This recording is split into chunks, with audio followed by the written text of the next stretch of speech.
പ്രവാസികൾ ഉൾപ്പെടെ 100ഓളം അംഗങ്ങളുള്ള വാട്സപ്പ് ഗ്രൂപ്പാണ് നമ്മുടെ മാത്തോട്ടം. മാത്തോട്ടത്തെ നിവാസികൾക്ക് ഗുണകരമായി എന്തെങ്കിലും ചെയ്യണമെന്ന ഗ്രൂപ്പിലെ ചില അംഗങ്ങളുടെ ചിന്തയാണ് വിദ്യാർത്ഥികൾക്കായി സൗജന്യ ബസ് യാത്ര എന്ന ആശയത്തിലെത്തിയത്. ആശയത്തിന്റെ പിന്തുണയുമായി ഗ്രൂപ്പിലെ അംഗങ്ങൾ മുന്നോട്ട് വന്നപ്പോൾ പദ്ധതി യാഥാർത്ഥ്യമായി. മാത്തോട്ടം വാട്സപ്പ് കൂട്ടായ്മയുടെ ആദ്യത്തെ സംരംഭമാണ് ഇത്. വിദ്യാർത്ഥികൾ അനുഭവിക്കുന്ന ബസ് യാത്രാ പ്രശ്നം ഞങ്ങൾ കൂടുതൽ രൂക്ഷമായി ഞങ്ങൾക്ക് മനസ്സിലായതുകൊണ്ടാണ് ഈ ഒരു സംവിധാനം ഞങ്ങൾ ആവിഷ്കരിച്ചത്. ബസ് യാത്രയുടെ ഫ്ളാഗ് ഓഫ് കർമ്മം കോഴിക്കോട് ഡെപ്യൂട്ടി കളക്ടർ നിർവഹിച്ചു. ആദ്യ യാത്ര തന്നെ നിരവധി കുട്ടികൾക്ക് ഉപകാരപ്രദമായി. സാധാരണ ബസ്സുകളിലാണെങ്കിൽ ഞങ്ങൾ എക്സ്പെക്ട് ചെയ്തുകൊണ്ട് സ്റ്റോപ്പിൽ ബസ് നിർത്താറില്ല, കയറ്റാറില്ല.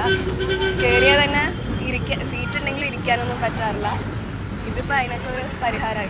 രാവിലെ 8:45 മാത്തോട്ടത്തിൽ നിന്ന് മാനാഞ്ചേരിയിലേക്കും വൈകുന്നേരം 3:45 മാനാഞ്ചേരിയിൽ നിന്ന് മാത്തോട്ടത്തിലേക്കുമാണ് സർവീസ്. ഈ യാത്ര ഒരു അടയാളപ്പെടുത്തലാണ്. സോഷ്യൽ മീഡിയകൾ സമയം കളയാനുള്ളതല്ല എന്ന വാദത്തിന്റെ അടയാളപ്പെടുത്തൽ. നമ്മുടെ മാത്തോട്ടം എന്ന വാട്സാപ്പ് ഗ്രൂപ്പ് തുടങ്ങിയ സൗജന്യ ബസ് യാത്രയിൽ നിന്ന് ക്യാമറ പേഴ്സൺ ഷിബു ചേടിച്ചേരിക്കൊപ്പം റമീസ് ചാത്തിയറ, മീഡിയ 1 കോഴിക്കോട്.